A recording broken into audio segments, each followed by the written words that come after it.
वैदिक सभ्यता।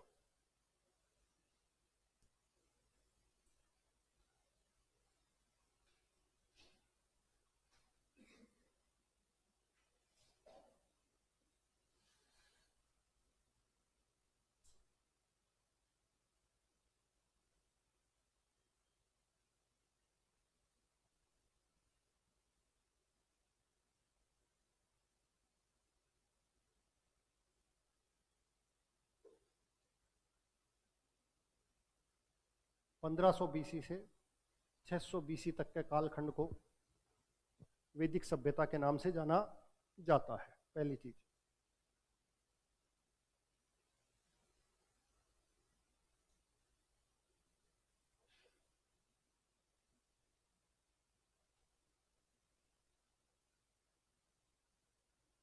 पूर्व वैदिक काल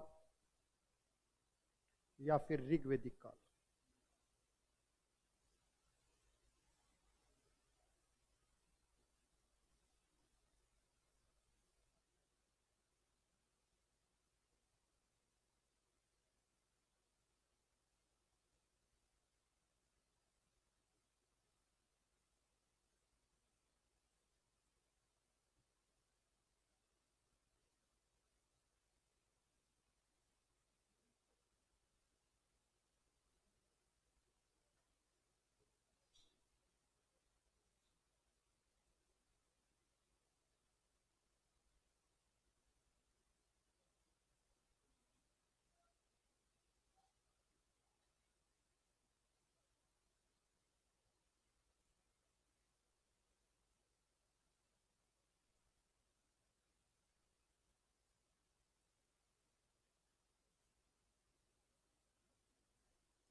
आर्य, एक बार उतारो इसको, फिर मैं समझाता हूं थोड़ा सा।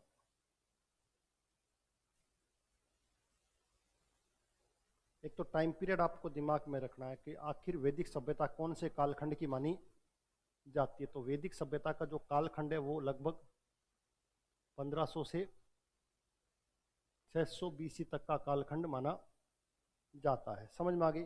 इस कालखंड को दो भागों में बांटा गया है। एक पूर्व वैदिक काल, कौन सा? पूर्व वैदिक काल को, या फिर मैं ऋग वैदिक काल के दूं, बात एक ही है। इसका मतलब इस कालखंड की जो जानकारी है, इसकी जानकारी का सोर्स जो है वो ऋग्वेद है। कौन सा है? यानी कि ऋग्वेद की जो रचना या जो संकलन, आगे चलकर बात करेंगे, कंपाइलर जो होता है, वो ऋग्वेद यहाँ पर मिला है, और बाकी की जानकारी यानी कि अथर्ववेद, यजुर्वेद, सामवेद, उनकी जानकारी कौन से उत्तर वैदिक काल में मिली है। पहली बात तो इस कालखंड को माना गया 1500 से 1000 बीसी तक का कालखंड माना जाता है, जिससे प्रारंभिक आप यहाँ पर देखोगे तो यहाँ पर आपको कबीले दिखाई देंगे। कौन से कबीले? कबीलों से क्या बना है? कुंड, एक कुटुंब बना है, फिर गांव बना है, जन बना है, विश्व बना है। उसके बाद इस कालखंड में आपको थोड़े थोड़े से नगरों को देखने की व्यवस्था की जानकारी देखने को मिलेगी, जैसे काशी नगर। कौन सा? काशी। काशी के बारे में कहा जाता है काशी दुनिया की सबसे प्राचीनतम नगरी मानी जाती है, तो वो आपको इस कालखंड में देखने को मिलेगी। यहाँ पर आपको पूरा ग्रामीण देखने को मिलेगा, लेकिन धीरे धीरे यहाँ पर आपको नगरीकरण देखने को मिलेगा, और इस नगरीकरण की शुरुआत मुख्य रूप से कहां से मानी जाएगी? 600 बीसी से। किससे? तो भारत के अंदर दो नगरीय क्रांति होती है। एक नगरीय क्रांति को कहते हो सिंधु घाटी सभ्यता, और दूसरी नगरीय क्रांति का संबंध 600 बीसी से है। किससे? क्योंकि 600 बीसी के अंदर भारत के अंदर बहुत ज्यादा परिवर्तन आपको देखने को मिलेगा। क्यों मिलेगा? क्योंकि 600 बीसी में आपके पास भारत पर आक्रमण शुरू होगा। भारत पर आक्रमण शुरू होगा। क्या 600 बीसी में आपको भारत के अंदर टेरिटोरियल स्टेट देखने को मिलेगा, जिसको कहते हैं महाजनपद काल। कौन सा? महाजनपद काल। 600 बीसी के अंदर आपको भारत के अंदर धार्मिक सुधार आंदोलन देखने को मिलेंगे।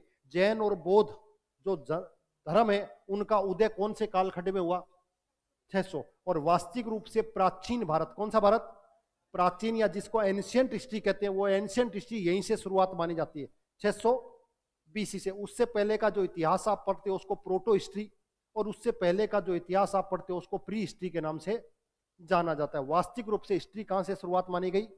600 बीसी। और 600 बीसी को भारत के अंदर दूसरी नगरीय क्रांति कहा जाता है, ध्यान रखिएगा। अब इसकी जानकारी, अब इन दोनों को अलग किस आधार पर किया गया, तो उसका एक आधार है, वो है लोहे की खोज। किसकी खोज? लोहे की खोज। 1000 बीसी के अंदर उत्तर प्रदेश का एक स्थान है आंतरजी खेड़ा। कौन सा? आंतरजी खेड़ा। वहां पर किसकी खोज हो गई? लोहे की खोज हो गई। और उस लोहे की खोज होने से ही इन दोनों कालखंडों को आपस में क्या कर दिया गया? बांट दिया गया। आंतर खेड़ा कहां पर? यूपी में। किस पर? जहां पर पहली बार भारत में क्या मिला? आयरन मिला है। समझ में आ गया? तो आयरन से पहले वाला काल पूर्व वैदिक काल या फिर ऋग्वैदिक काल, समझ गया? और उसके बाद वाला काल उत्तर वैदिक काल। इस काल को ऋग्वैदिक काल क्यों कह रहे हैं? क्योंकि इसकी जानकारी केवल किससे मिल रही है? ऋग्वेद से। इसका मतलब इस कालखंड में किसका संकलन हुआ? ऋग्वेद का। इसके बाद के जो कालखंड है उसमें आपको बाकी के वेद देखने को मिलेंगे। पहली चीज समझ में आ गई। दूसरी, इस वैदिक सभ्यता का निर्माता किसको माना जाता है? इसमें कोई डाउट नहीं है, इसमें किसी को कोई संशय नहीं है कि वैदिक सभ्यता के निर्माता कौन थे? आर्य थे। इसमें कोई डाउट नहीं है, पहली चीज। अब आर्य, दो चीजें आपके दिमाग में रखना। कई बार पूछा गया आर्य किसका सूचक है, किसको आइडेंटिफाई करता है, किसका सिंबल है? तो आर्य एक तरीके से भाषा का सूचक है। किसका? किसी जाति का सूचक नहीं है। मैं फिर आपको बता रहा हूं, आर्य किसका सूचक है? भाषा का। और आर्य शब्द का अर्थ क्या होता है? श्रेष्ठ या महान माना जाता है। समझ में आ गया? उसकी आर्य शब्द की अगर कोई ऐसा लिटरेचर जिसमें आर्य शब्द की जानकारी मिलती है तो वो कौन सा है? ऋग्वेद। ऋग्वेद में सबसे बार, लगभग 33 बार इस शब्द का प्रयोग किया गया। किसका? आर्य शब्द का। आर्य शब्द का अर्थ क्या होता है? इसका मतलब कोई भी अपने आप को आर्य बोल सकता है। ऐसे थोड़ी ना बोल रहा, बेवकूफ कैसे बोलेगा? जो वास्तव में इंटेलिजेंट होगा वही क्या बोले? आर्य बोले। सभी को आर्य बोलने का अधिकार नहीं है। आपको पता होगा, मैंने कहा था जर्मनी का एक तानाशाह हुआ डिक्टेटर, हाँ हिटलर, हिटलर अपने आप को आर्य कहता था कि मैं क्या हूं? आर्य हूं। समझ में आ गई बात? तो आर्य का अर्थ क्या है? श्रेष्ठ या महान। और आर्य को व्यक्तिगत रूप से सबसे पहले भारतीय इतिहास में या विश्व इतिहास में जो जिसने एक्सप्लेन किया वो व्यक्ति का नाम क्या है? मैक्स मूलर है। ध्यान रखिएगा, इस व्यक्ति को हमेशा याद रखिएगा, मैक्स मूलर। और इस मैक्स मूलर को वेद पंडित का टाइटल भी दिया गया। इस मैक्स मूलर को वेद पंडित का टाइटल भी दिया गया। दोनों चीजें समझ में आ गई? कोई दिक्कत नहीं है। कालखंड पता लग गया और इसके निर्माता कौन है ये पता लग गया। समझ में आ गया। अब तीसरा है, आगे अगला पॉइंट लिखें इसमें, वैदिक सभ्यता का विस्तार। वैदिक सभ्यता का विस्तार या फिर जो निर्माता थे कौन, आर्य, वो कहां से आए।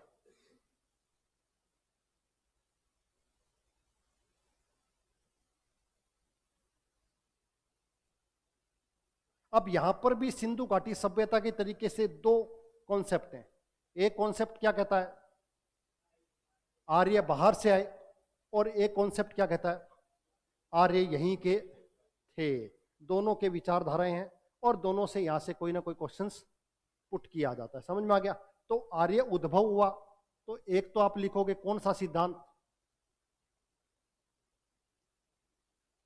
स्वदेशी सिद्धांत, या जिसको आप कहोगे कर्मिक सिद्धांत। कौन सा, कर्मिक सिद्धांत। और दूसरा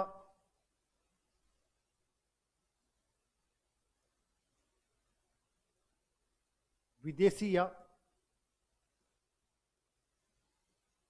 विसरणवादी सिद्धांत।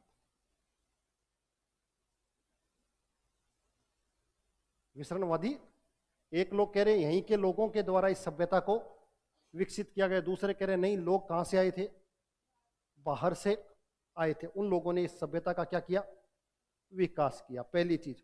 दूसरा, आप कई बार एक शब्द सुनते हो, ब्रह्मव्रत, आर्यव्रत, ब्रह्म ऋषि देश, सप्त सिंधु प्रदेश।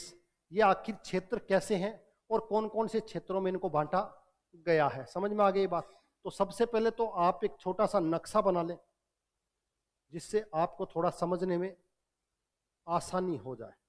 तो एक नक्शा बना लो भारत का। किसका,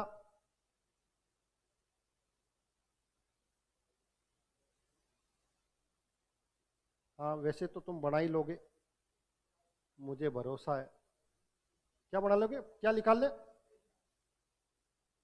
प्रिंट आउट के भरोसे रहोगे, बस फिर मुश्किल हो जाएगी, फिर मुश्किल हो जाएगी।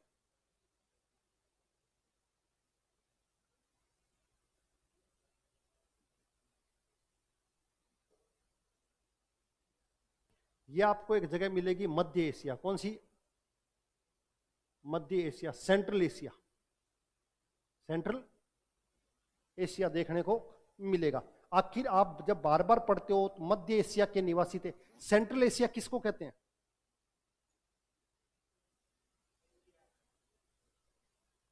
ऊपर तो फिर ऊपर ही है, ऊपर तो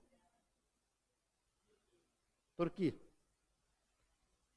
भाई एक व्यक्ति, अभी मैंने आपको बताया मैक्स मूलर। कौन सा, मैक्स मूलर का एक ऑथेंटिक है जिसको ऑथेंटिक माना जाता है। मैक्स मूलर कहता है कि मध्य एशिया से आर्य आए थे। कहां से आए थे, उनकी एक शाखा कहां चली गई, यूरोप चली गई, और एक शाखा कहां गई, भारत में आ गई। वास्तविक रूप से प्रमाणिक मत उसी का माना जाता है जिसने कहा था आर्य कहां से आए, मध्य एशिया से। लेकिन मध्य एशिया कहते किसे हैं, मध्य एशिया के अंदर वो देश आते हैं जो लैंड लॉक्ड हैं, जो जमीन से घिरे हुए हैं। उनको थोड़ा सा याद रखिएगा। आप ज्योग्राफी पढ़ते हो, लेकिन मुझे पता नहीं पढ़ी है या नहीं पढ़ी, लेकिन फिर भी आपको ध्यान रखना है कि मध्य एशिया में जो देश आते हैं उनके नाम लिख लो। एक का नाम है उज्बेकिस्तान, सुना है क्या नाम, एक का नाम है कजाकिस्तान, एक का नाम है किर्गिस्तान,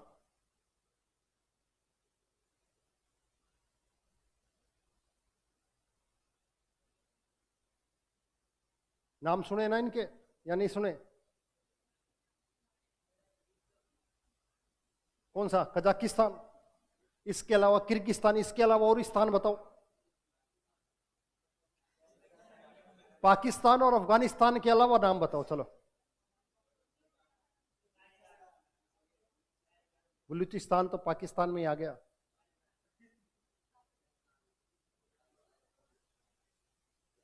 तुर्कमेनिस्तान, ये रेगिस्तान, और एक है तजाकिस्तान। एक कजाकिस्तान और एक तजाकिस्तान, एक किर्गिस्तान, एक तुर्कमेनिस्तान और एक उज्बेकिस्तान। ये 5 देशों को क्या कहा गया? मध्य एशिया कहा जाता है। ध्यान रखिएगा, किसके अनुसार? यूएनओ के अनुसार। सेंट्रल एशिया में कुल 5 देश, कितने? 5 देश माने जाते हैं जो लैंड लॉक्ड हैं, यानी कि जमीन से चारों तरफ से जिनकी सीमाएं, जिनसे कोई समुद्र, कोई नदी, कुछ भी लगती नहीं है, जो अपनी सीमाएं कैसी बनाते हैं? स्थलीय। तो एक व्यक्ति है जिसका नाम है मैक्स मूलर। कौन सा? मैक्स मूलर ये कह रहा है कि इनकी एक शाखा कहां आ गई? भारत में आ गई, और उन्होंने इस सभ्यता को क्या कर दिया? विकसित कर दिया।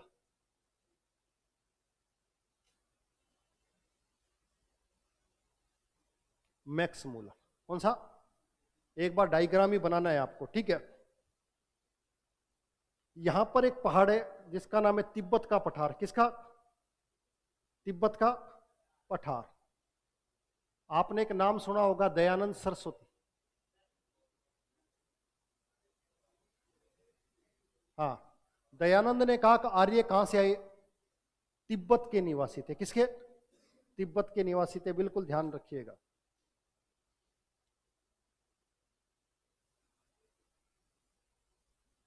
ये स्थान है पामीर का पठार। किसका? जिसे विश्व की छत कहा जाता है। विश्व की छत कहा जाता है।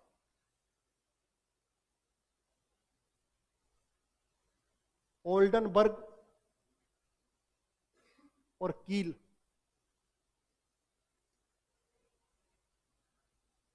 पहले नक्शा थोड़ा सा ध्यान रखें जिससे चीजें समझ में आ जाएं कि मध्य एशिया से कौन बोल रहा है, पामीर और तिब्बत से कौन बोल रहा है।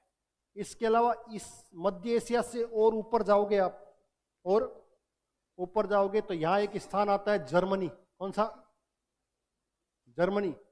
कहते हैं, कुछ लोगों ने कहा जर्मनी से भी, कहां से? जर्मनी से भी कुछ लोग आए और उन्होंने सभ्यता को क्या किया? विकसित किया। जर्मनी से। समझ में आ गई बात? इसको ध्यान रखिएगा। कुछ लोग कहते हैं कि एक भारत के अंदर एक व्यक्तित्व है जिसका नाम है बाल गंगाधर तिलक। नाम सुना होगा आपने। बाल गंगाधर तिलक कह रहा है कि उत्तरी ध्रुव, कौन सा? उत्तरी ध्रुव से भारत में आए। नॉर्थ पोल से। किससे? नॉर्थ पोल से भारतीय आए, यानी कि आर्य आए, और उन्होंने सभ्यता को क्या किया? विकसित किया। अभी इनको फैक्ट में लिखा दूंगा मैं आपको, पहले डायग्राम सा बना लो। उत्तरी ध्रुव, जर्मनी, मध्य एशिया। समझ में आ गया? आगे चलकर एक डेन्यूब नदी, पेंका कहता है डेन्यूब नदी के निवासी थे। समझ आया? गाइल्स कहता हंगरी के निवासी। किसके? जर्मनी के आगे एक देश पड़ता हंगरी, कहते हैं हंगरी के निवासी थे कौन? भारतीय। समझ में आ गई बात? यानी कि भारतीय का मतलब आर्य। कुछ कह रहे हैं यूरोप से आए, कुछ कह रहे हैं ध्रुव से आए, कुछ कह रहे हैं भारत के आसपास से आए, और कुछ ऐसे होंगे जो कहेंगे यहीं से सभ्यता क्या हुई? विकसित हुई। जिसमें कुछ लोग कहेंगे कि आर्य कहां के निवासी थे? ब्रह्म ऋषि प्रदेश के निवासी थे। किसके? अब आपसे पूछेंगे ब्रह्म ऋषि प्रदेश कौन सा कहलाता है? आर्यव्रत किसको कहते हैं?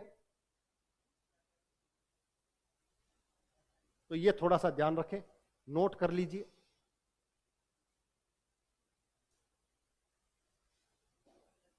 ये जो 7 नदियां हैं, कितनी? कौन कौन सी?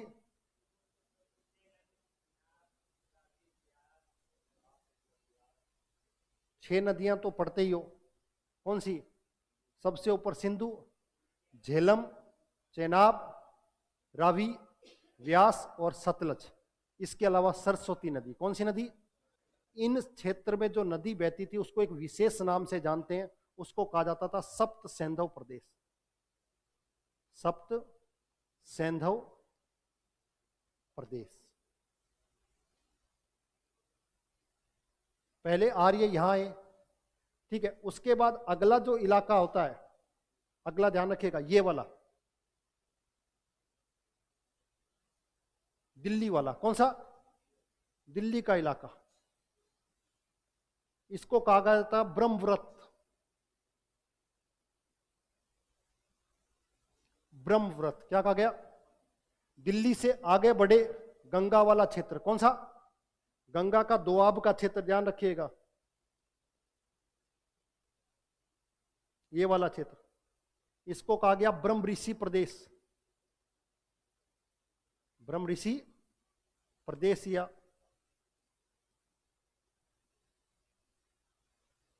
ये वाला फर्स्ट, ये और ये थर्ड।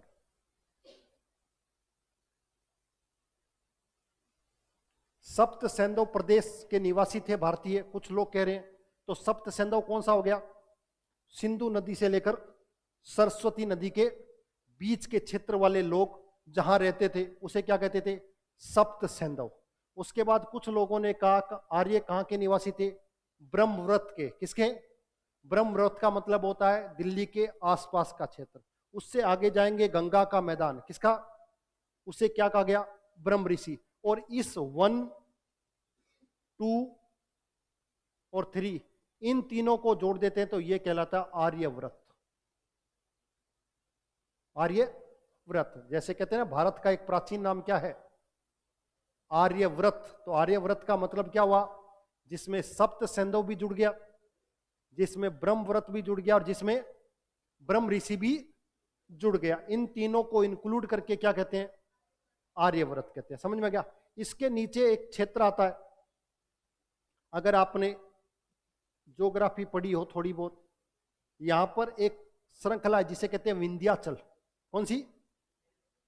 सुना है क्या? विंध्याचल पर्वतमाला।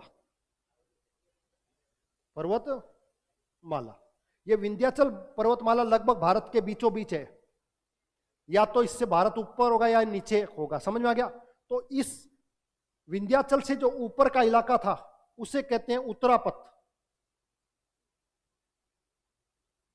और इसके नीचे का जो इलाका उसे कहते हैं दक्षिणापथ। इन शब्दों से परिचित हो जाओ तो ज्यादा अच्छा रहेगा।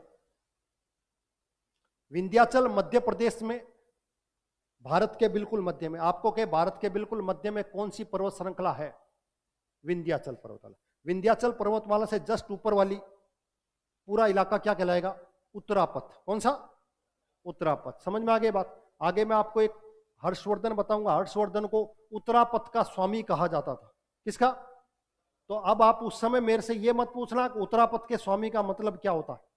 उत्तरापथ के स्वामी का मतलब क्या होता है मैं पहले बता दूंगा। उत्तरापथ का मतलब विंध्याचल से ऊपर का पूरा उत्तरी जो भारत है उसे क्या कह रहे हैं? उत्तरापथ कह रहे हैं। उसके नीचे का जो है उसे क्या कह रहे हैं? दक्षिणापथ कह रहे हैं। समझ में आ गई बात? ध्यान रखिएगा क्योंकि आगे ये सारी चीजें काम आएंगी। तो एक तो ये याद रखो कि ये 1, 2 और 3 को मिलाकर क्या कहते हैं?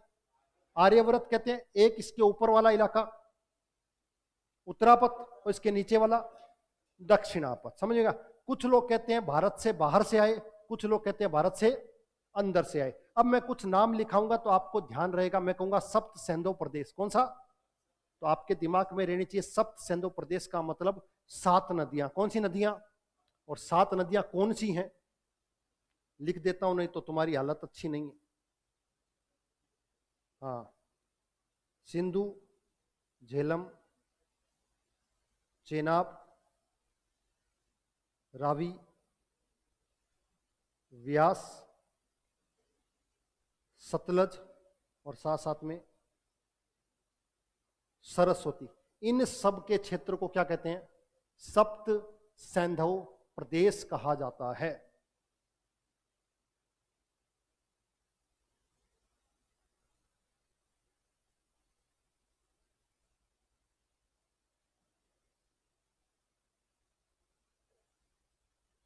इन नदियों को नाम याद रखना है।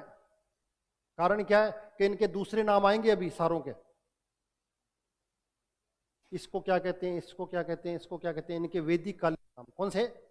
वेदों में इनको अलग नामों से जाना जाता था। समझ में आ गया? तो वहां पर पूछा जाएगा कि कौन सी नदी महत्वपूर्ण नदी मानी जाती है। एक चीज ध्यान रखिएगा, आपको कहीं पर भी वैदिक कालीन सभ्यता के अंदर गंगा की जानकारी नहीं मिलेगी। किसकी? गंगा की जानकारी नहीं है। वैदिक कालीन सभ्यता में 2 नदियां मुख्य रूप से मानी गई हैं, या तो सिंधु या सरस्वती। या तो सिंधु या सरस्वती, इन दो का ही मुख्य स्थान है। समझ में आ गया? तो यहां पढ़ने का उद्देश्य ये है कि जो आर्य है वो कहां से आए। कुछ लोग कह रहे हैं आर्य बाहर से आए और कुछ लोग कह रहे हैं आर्य यहीं के थे। आर्य बाहर से आने वाले कुछ लोग कह रहे हैं जर्मनी से आए, कुछ कह रहे हैं जर्मनी से आगे हंगरी से भी आए, कुछ कह रहे हैं उत्तरी ध्रुव से आए। कहां से? कुछ कह रहे हैं मध्य एशिया से। ऑथेंटिक जो वर्ड है वो कौन सा है? मध्य एशिया। ध्यान रखिएगा। एक चीज और आपके नॉलेज के लिए बढ़ा दूं, ये मध्य एशिया शब्द है, इसका सबसे पहले प्रयोग एक भूगोलवेता ने किया था जिसका नाम है हम्बोल्ट। ये लिख लीजिए, मध्य एशिया का सर्वप्रथम प्रयोग हम्बोल्ट ने किया था। आधुनिक ज्योग्राफी का पिता, फादर ऑफ मॉडर्न ज्योग्राफी, कौन? हम्बोल्ट। मध्य एशिया शब्द का पहली बार प्रयोग हम्बोल्ट ने किया। हम्बोल्ट के ब्रैकेट में लिख सकते हो आधुनिक भूगोल का पिता। हुसैन बोल्ट है ना, वैसे हम्बोल्ट है, वो दिक्कत कहां है? हाँ, आधुनिक भूगोल का पिता। ठीक है, मध्य एशिया समझ में आ गया? क्योंकि आप इस शब्द को बार बार सुनोगे, मध्य एशिया मध्य एशिया। भारत पर मध्य एशिया से आक्रमण हुए, किससे हुए? तो आप कहोगे पता नहीं है कौन सा मध्य एशिया हो गया जिससे बार बार आक्रमण हो रहे हैं। तो आज की तारीख में सेंट्रल एशिया। कौन सा एशिया? बैठ गया। अब इनके जो फैक्ट है वो आप लिख लीजिए। ये चीज समझ में आ गई? अब मैं इसकी थ्योरी लिखा देता हूं जो चीजें समझ में आ जाए। तो लिखिए पहले स्वदेशी सिद्धांत। स्वदेशी सिद्धांत,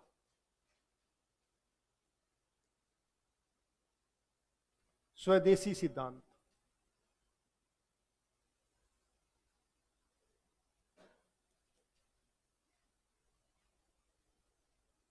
एक व्यक्ति है जिसका नाम है डीएस द्विवेदी। डीएस द्विवेदी, हाँ, इसने कहा था आर्य कहां के निवासी थे? देविका प्रदेश के निवासी थे। कौन से प्रदेश के? देविका प्रदेश। और आज की तारीख में देविका प्रदेश कहां पड़ता है? मुल्तान में। कहां पर? मुल्तान में। तो पहला व्यक्ति ध्यान रखिएगा, डीएस द्विवेदी ने कहा है कि आर्य कहां के निवासी थे? देविका प्रदेश के निवासी थे। देविका प्रदेश आज की तारीख में कहां पर? मुल्तान। मुल्तान का मतलब, और मुल्तान का सुल्तान वीरेंद्र सहवाग। वीरेंद्र सहवाग को मुल्तान का सुल्तान कहा जाता है क्योंकि उसने सेंचुरियां लगाई थी। क्या लगाई थी? सेंचुरी। दूसरा लिखिए, डॉक्टर संपूर्णानंद। डॉक्टर संपूर्णानंद और अविनाश चंद्र। अविनाश चंद्र, इन्होंने कहा कि आर्य सप्त सैंधव प्रदेश के निवासी थे।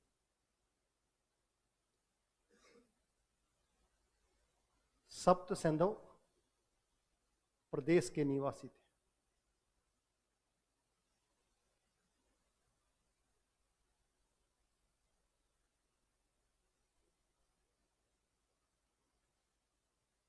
अगला लिखिए,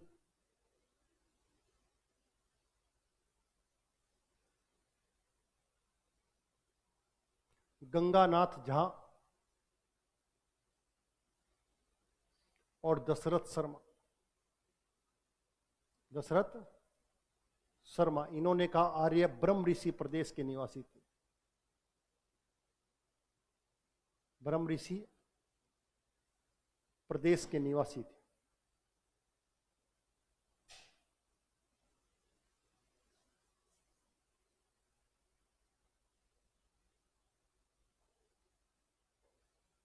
एक व्यक्ति का नाम है राजबली पांडे।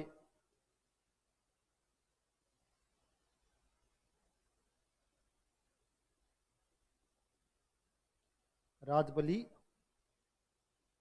पांडे, इन्होंने कहा आर्य मध्य भारत, मध्य भारत या ब्रैकेट में उत्तरापथ, उत्तरापथ के निवासी थे। राजबली पांडे।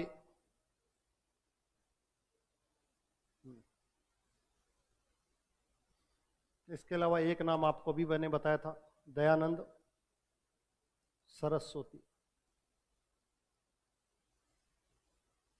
इन्होंने कहा आर्य तिब्बत के निवासी थे, तिब्बत के निवासी आर्य। कहां के निवासी? तिब्बत के निवासी।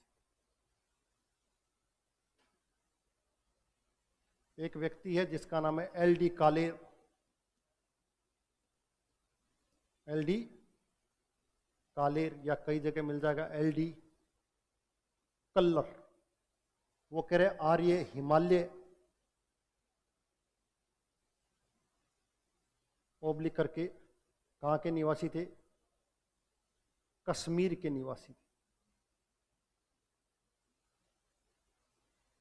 ये कुछ स्वदेशी लोगों के द्वारा कहे गए, इनमें दो चार को तो नाम आपको हमेशा याद रखना है, एग्जाम की दृष्टि से बार बार पूछा जाता है, ध्यान रखिएगा। एक तो आपके ये दयानंद सरस्वती आपको याद रखना है हमेशा कि आर्य कहाँ के निवासी थे? तिब्बत के निवासी थे। एक आपको ये याद रखना है, संपूर्णानंद और अविनाश चंद्र। कौन सा? अविनाश चंद्र। और एक आपको ये तीन, बस ये तीन आपसे याद हो जाएंगे तो आपका काम आसान हो जाएगा। हाँ, बाकी तो मैं आसान ही पढ़ाता हूँ, इजी ज़्यादा पढ़ाता नहीं हूँ। मैं सोचता हूँ आपको ज़्यादा परेशान नहीं किया जाए। डी.एस. द्विवेदी, राजबली, पांडे। तो जल्दी से मुझे सुनाओ कि डी.एस. द्विवेदी ने क्या कहा है? देविका।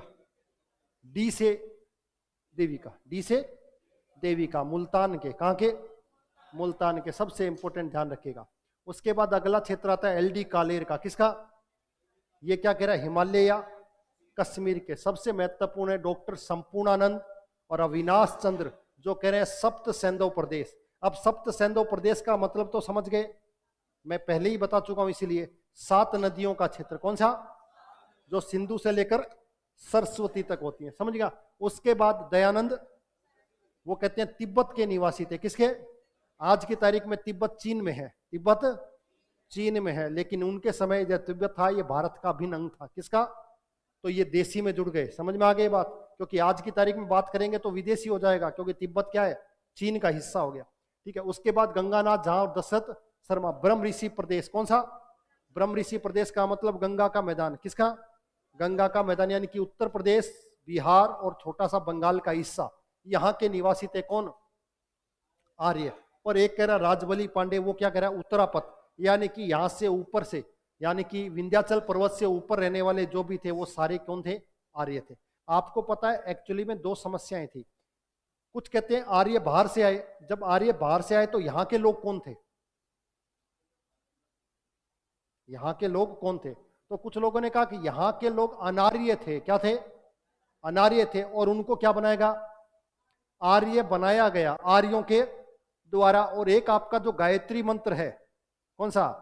एक तो गायत्री मंत्र, उस गायत्री मंत्र का उपयोग ही अनार्यों को आर्य बनाने के लिए किया गया, ऐसा माना जाता है। वैसे जो है गायत्री मंत्र का उपयोग जो किया जाता है सूर्य की उपासना के लिए। किसके लिए? सूर्य की उपासना के लिए किया जाता है। लेकिन फिर भी कहा गया कि अनार्यों से उनको क्या बनाना है? आर्य। इसके लिए प्रयोग में लिया गया कौन सा? गायत्री मंत्र। और इस गायत्री मंत्र को आपको पता है, ये जो व्यक्ति है दयानंद, इसी ने लोकप्रिय बनाया वेदों से निकालकर। किसे निकालकर? वेदों से। क्यों? क्योंकि वेदों के अंदर कलिष्ठ भाषा थी, उसके अंदर से एक महत्वपूर्ण मंत्र को निकालकर पूरी भारत में क्या किया? फेमस करने वाले व्यक्ति का नाम कौन है? दयानंद। ठीक है। तो ये सारे सिद्धांत किसके हो गए? स्वदेशी सिद्धांत। अब लिख लो विदेशी सिद्धांत। कौन से? विदेशी सिद्धांत। आसान था, कोई समस्या नहीं है ऐसी, बस तुम ऐसे ही परेशान मत हुआ करो। विदेशी सिद्धांत, विदेशी सिद्धांत। विदेशी सिद्धांत में सबसे महत्वपूर्ण सिद्धांत है बाल गंगाधर तिलक, बाल गंगाधर तिलक। बाल गंगाधर तिलक ने आर्यों को उत्तरी ध्रुव का निवासी बताया। कहां का? उत्तरी ध्रुव का निवासी। ध्यान रखिएगा, पूछ लिया जाता।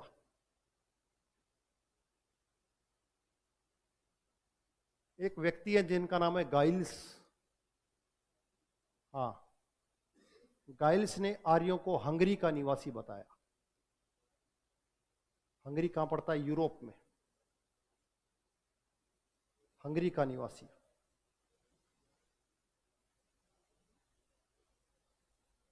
हंगरी का निवासी बताया। ठीक है।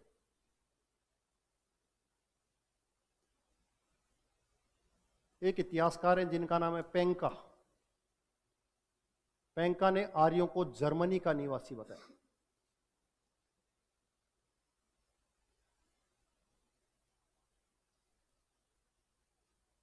जर्मनी का निवासी बताया। एक व्यक्तित्व है जिसका नाम है नेहरिंग। नेहरिंग ने आर्यों को रूस का निवासी बताया।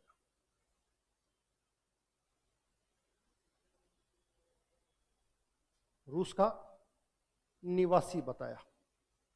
और इससे ज्यादा एक्स्ट्रा लिखते हो।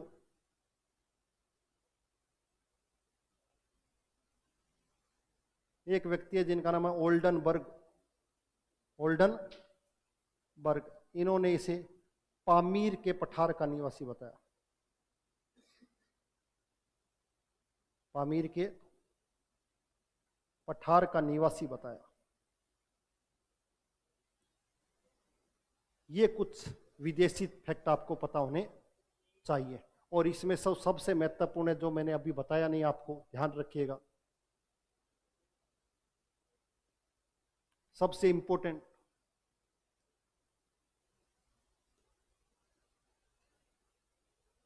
एक व्यक्ति है जिसका नाम है मैक्स मूलर। मैक्स मूलर, उन्होंने आर्यों को मध्य एशिया का निवासी बताया। मध्य एशिया का निवासी। और सबसे प्रमाणिक मत भी यही है।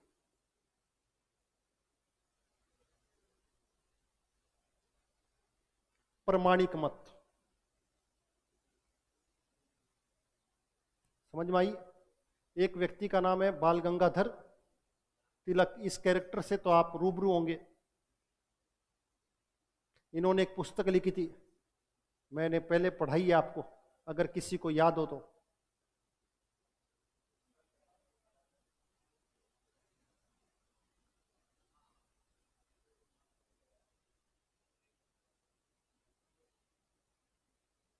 Arctic of Vedas.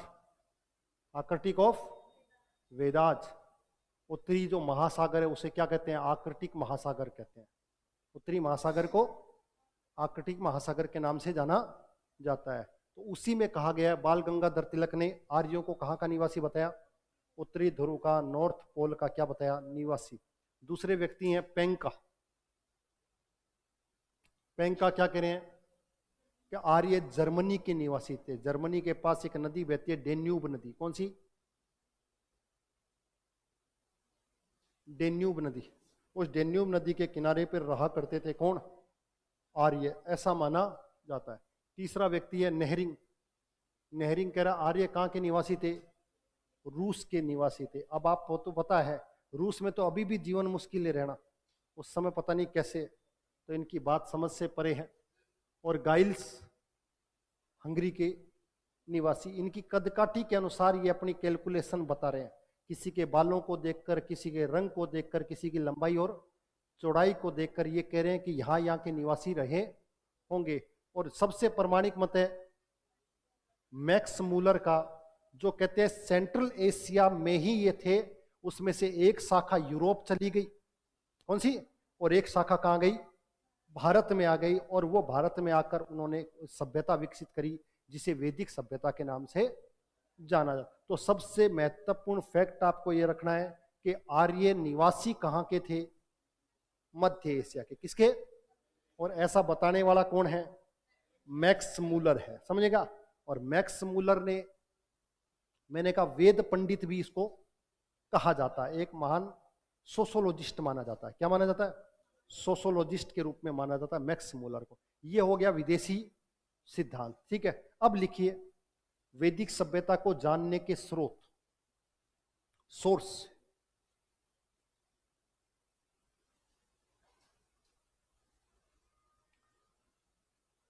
जानकारी के,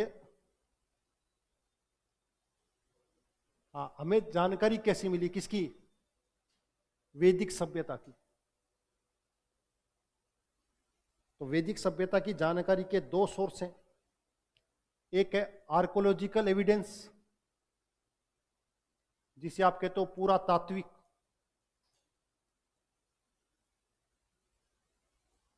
पुरातात्विक सोर्स, आर्कोलॉजिकल एविडेंस।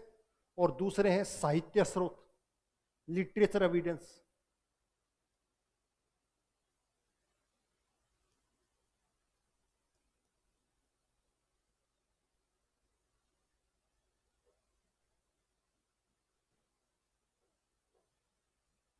पुरातात्विक का मतलब हमको जो एविडेंस मिले हैं आर्कोलॉजिकल साइट से, उसके आधार पर हम बताएंगे किसके बारे में? सिंधु घाटी, सॉरी, वैदिक सभ्यता के बारे में। और दूसरा कौन सा है? साहित्य में हमको मिलेंगे वेद। क्या मिलेंगे? और वेदों से हमें जानकारी मिली है किसकी? वैदिक सभ्यता की। पहले मैंने आपको कहा, आपने अब तक क्या पढ़ा है उसको समझ लीजिए, क्योंकि आपकी कुछ शक्लें दुखी कर रही हैं मुझे। हम पढ़ रहे थे वैदिक सभ्यता को, किसको? पहले तो आपको पता होना चाहिए वैदिक सभ्यता का समय पीरियड क्या है। 1500 से 600 BC तक का था। इस कालखंड को हम दो भागों में बांटेंगे, एक को कहेंगे पूर्व वैदिक काल, दूसरे को कहेंगे उत्तर वैदिक काल। पूर्व वैदिक काल को हम ऋग्वैदिक काल भी बोल सकते हैं। ऋग्वैदिक, क्योंकि इसकी जानकारी का स्रोत केवल ऋग्वेद है। क्या है? यानी कि इस कालखंड के अंदर किसका संकलन हुआ? ऋग्वेद का। किसका हुआ? ध्यान रखिएगा, वेदों को किसी ने लिखा नहीं है, वेदों को किसी ने नहीं लिखा। वेदों को कहा जाता है वेद्य नित्य हैं, वेद श्रुति हैं, वेदों को अपौरुषेय कहा गया। तो किसी भी व्यक्ति ने वेदों को लिखा नहीं है, समझ में आ गया। वेदों को कंपाइल किया गया है। क्या किया गया? उनका संकलन किया गया है, और उसका नाम है वेद व्यास। वेद व्यास ने उनका संकलन किया है। ध्यान रखिएगा, क्यों? क्योंकि वेदों को अगर वेद व्यास ने ही लिखा है और 1500 शताब्दी के आसपास ही लिखा है, तो हम कैसे कहेंगे कि हमारी सभ्यता तो 5000 साल भी पुरानी है? इसका मतलब यहां पर वेदों का संकलन हुआ है, वेदों का संकलन हुआ है। यहां पर वेद लिखे नहीं गए, क्योंकि वेद तो मैंने कहा प्राचीन है, उससे प्राचीन दुनिया में कुछ भी नहीं है। उसको यूनेस्को की विश्व धरोहर में अमूर्त रूप से शामिल किया गया। वेदों की पांडुलिपियों को, ऋग्वेद की, किसकी? ऋग्वेद की पांडुलिपियों को सुरक्षित रखा गया, क्योंकि उन्हें विश्व का सबसे प्राचीनतम, ओल्डेस्ट लिटरेचर माना जाता है। समझ में आ गई बात? तो अब आप कहोगे ऐसा कैसे हो गया? तो मैंने आपको एक चीज बताई थी कि जैसे आप दादी से और दादी की दादी से कुछ कहानियां सुनते हो, वो सुन सुनकर, तो वेदों को श्रुति कहा गया। कि एक पीढ़ी से दूसरी पीढ़ी, दूसरी पीढ़ी से तीसरी पीढ़ी में लगातार आती रही। और जब लोगों को लिपि का ज्ञान हुआ, किसका? लिखने का ज्ञान हुआ, तब उनका संकलन कर दिया गया। अपौरुषेय का मतलब समझिए, पुरुष के द्वारा लिखा नहीं गया, जो ज्ञान था उसको केवल लिख दिया गया, और अपनी तरफ से उसमें कुछ शामिल नहीं किया गया, इसलिए उसको ऑथेंटिक माना जाता है। समझ में आ गई बात? अब वेदों की जानकारी के स्रोत हैं, दो काल हो गए। अब इनके निर्माता कौन है? आर्यों को माना जाता है, कोई समस्या ही नहीं है इसकी। तो आर्य नाम क्या है? भाषा सूचक, लैंग्वेज को सिंबल करता है, न किसी कास्ट को सिंबल करता है। और इसका अर्थ क्या होता है? सर्वप्रथम जानकारी कहां से मिल रही है? और वैसे सामान्य रूप से जानकारी देने वाला व्यक्ति कौन है? मैक्स मूलर है। कौन है?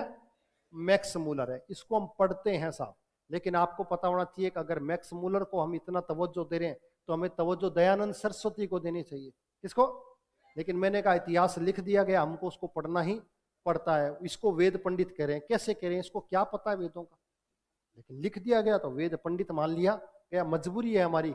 ठीक है, विस्तार और उद्भव, तो वैदिक सभ्यता के समय पता लग गया, उसके निर्माता पता लगे। अब निर्माता कौन थे, तो बाहर से आए थे या स्वदेशी थे? तो दो तरह के तर्क हैं, एक कहता है बाहर से आए थे और एक कहते हैं यहीं के निवासी थे। जो यहीं के निवासी थे उनके कुछ सिद्धांत है। डीएस द्विवेदी ने कहा देविका प्रदेश से, एलडी कालेर कह रहा है हिमालय और कश्मीर से, संपूर्णानंद क्या कह रहा है, दयानंद सरस्वती तिब्बत से कह रहा है, गंगानाथ झा और दशरथ शर्मा राजबली पांडे यहां से कह रहा है। विदेशी का सिद्धांत देखिए, बाल गंगाधर तिलक उत्तरी ध्रुव से कह रहा है, पेंका जर्मनी से कह रहा है, नेहरिंग रूस से कह रहा है, गाइल्स हंगरी का, ओल्डनबर्ग पामीर का लिखा रहा, और इंपॉर्टेंट कौन सा है, मैक्स मूलर क्या कह रहा है। तो मैक्स मूलर को याद रखें, दयानंद सरस्वती को याद रखें, बाल गंगाधर तिलक को, ये तीन तो मिनिमम आपको पता होने चाहिए। इसके अलावा सप्त सिंधु प्रदेश और साथ में गंगानाथ झा वाला ब्रह्म ऋषि प्रदेश, ये 4 या 5 फैक्ट आपको पता होने चाहिए। अब इस वैदिक सभ्यता की जानकारी कैसे मिल रही है हमको, तो उस जानकारी के दो तरह के एविडेंस है, एक पुरातात्विक एविडेंस और एक साहित्य।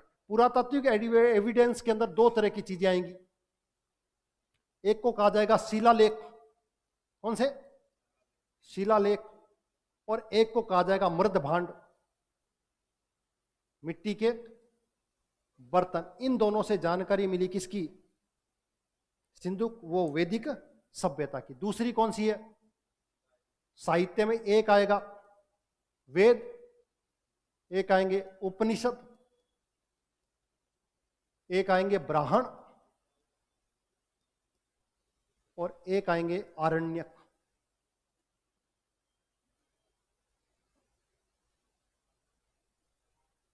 ब्राह्मण या ब्राह्मण कह दो, एक ही बात है। वेद साहित्य स्रोत का मतलब वैदिक साहित्य, कौन सा साहित्य, वैदिक साहित्य।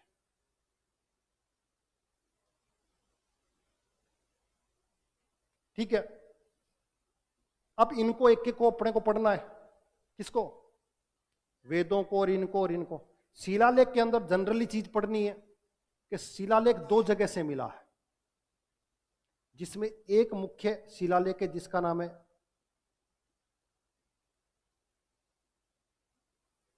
बोगज कोई, या कई जगह बोगज गोई, बोगज गोई का शिलालेख, शिलालेख। ये एक शिलालेख मिला है, कहां से,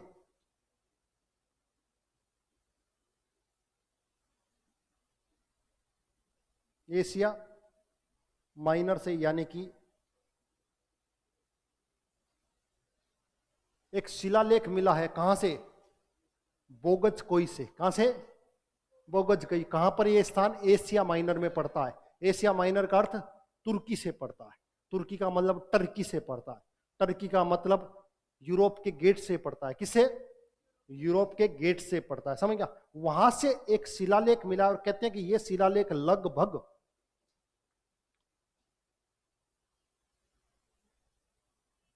1400 BC पुराना माना जाता है। कितना, 1400 BC पुराना यह शिलालेख माना। अब इसका संबंध वैदिक सभ्यता से कैसे हो सकता है, हम कैसे माने, तो कहते थे कि यहां पर 2 कबीले थे, कौन से, और उन कबीलों में हमेशा संघर्ष रहता था, लड़ाई रहती थी, समझ में क्या।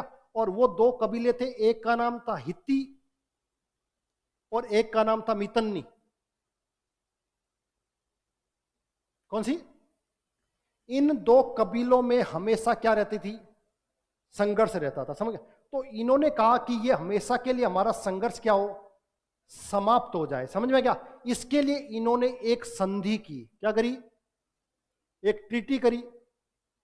अब ट्रीटी करी तो एक चीज यहां से निकल कर आई, इसने जब ट्रीटी करी तो इसमें इन्होंने कुछ भगवानों को साक्षी रखा, क्या रखा कि हम इन भगवानों का साक्षी लेकर कसम खाते हैं कि आज के बाद हम आपस में संघर्ष नहीं करेंगे, समझेगा। और उन जिनकी उन्होंने कसम खाई वो जो भगवान थे,